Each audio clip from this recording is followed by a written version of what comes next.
Hi, നിങ്ങളുടെ പ്രിയപ്പെട്ടവരുടെ കൂടെ നിങ്ങളുടെ ഒഴിവുകാലം നിങ്ങൾക്ക് സ്പെൻഡ് ചെയ്യാൻ ആഗ്രഹമില്ലേ? എങ്കിൽ ഞാൻ അടിപൊളി ഒരു സ്പോട്ട് പറഞ്ഞുതരാം. മൈസൂറാണ്. ഒരു 2 days നമുക്ക് നന്നായിട്ട് സ്പെൻഡ് ചെയ്യാൻ പറ്റുന്ന അടിപൊളി 6 സ്ഥലങ്ങളാണ് അവിടെ ഉള്ളത്.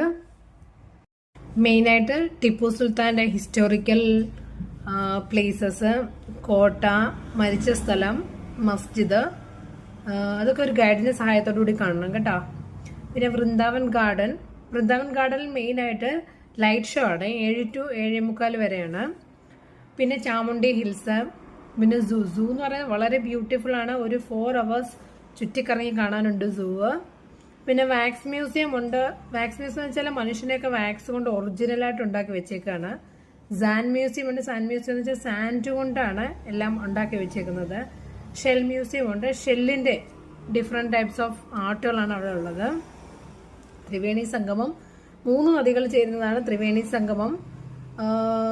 വളരെ ബ്യൂട്ടിഫുൾ ആണ്. കോട്ടവഞ്ചി കയറാൻ പറ്റും. നമുക്ക് ഹോഴ്സ് റൈഡിംഗ് ഉണ്ട്. അങ്ങനെ ഒരുപാട് പ്രത്യേകതകളുണ്ട് ത്രിവേണി സംഗമത്തില്.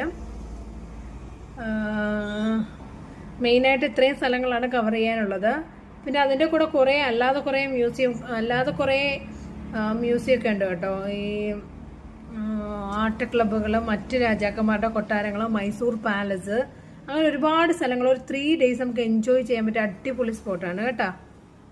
പിന്നെ നിങ്ങൾ ശ്രദ്ധിക്കേണ്ട ഫുഡിന്റെ കാര്യമാണ് കേട്ടോ. ഫുഡിന്റെ കാര്യം, ബ്രേക്ക്ഫാസ്റ്റ് വെജിറ്റേറിയൻ ഹോട്ടലുകളിൽ മാത്രമേ കഴിക്കാൻ പാടുള്ളൂ. പിന്നെ ഉച്ചയ്ക്ക് ലഞ്ച് എന്ന് പറയുമ്പം വൃത്തിയുള്ള നല്ല ഹോട്ടലിൽ തന്നെ കയറണം. അല്ലെങ്കിൽ നമുക്ക് അവിടുത്തെ പല ഭക്ഷണവും മലയാളികൾക്ക് ഇഷ്ടപ്പെടത്തില്ല. നല്ല ഹോട്ടലുകളിൽ കയറുവാണെങ്കിൽ നമുക്ക് വെറൈറ്റി ആയിട്ടുള്ള ഒരുപാട് ഭക്ഷണങ്ങൾ ട്രൈ ചെയ്യാൻ പറ്റും. ഹൈദരാബാദി ബിരിയാണി, പിന്നെ പല സ്ഥലങ്ങളിലുമുള്ള, നമ്മുടെ ഇന്ത്യയിലെ പല സംസ്ഥാനങ്ങളിലുമുള്ള ഫുഡ് ഐറ്റംസ് അവിടെ നല്ല നല്ല ഹോട്ടലുകളിൽ അവൈലബിൾ ആണ്.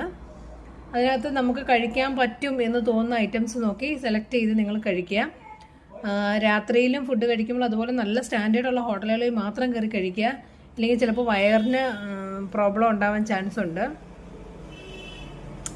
എന്തുകൊണ്ടും ഫുഡും അക്കോമഡേഷനും ഒക്കെ ആണെങ്കിലും നമുക്ക് ഏറ്റവും മനസ്സിന് സന്തോഷം തരുന്നതും നമ്മുടെ 2 ദിവസം നമ്മുടെ വെക്കേഷൻ നമുക്ക് എന്നും മെമ്മറിയിൽ നിൽക്കുന്ന, ഓർമ്മകളായിട്ട് നിൽക്കുന്ന ഒരു മൈൻഡ് ബ്ലോയിങ് ആയിട്ടുള്ള അനുഭവമായിരിക്കും നിങ്ങൾക്ക് മൈസൂർ. അതുകൊണ്ട് നിങ്ങൾ മൈസൂർ സെലക്ട് ചെയ്ത് തീർച്ചയായിട്ടും മൈസൂരിൻ്റെ സ്പോട്ട് സെലക്ട് ചെയ്യണം കേട്ടോ.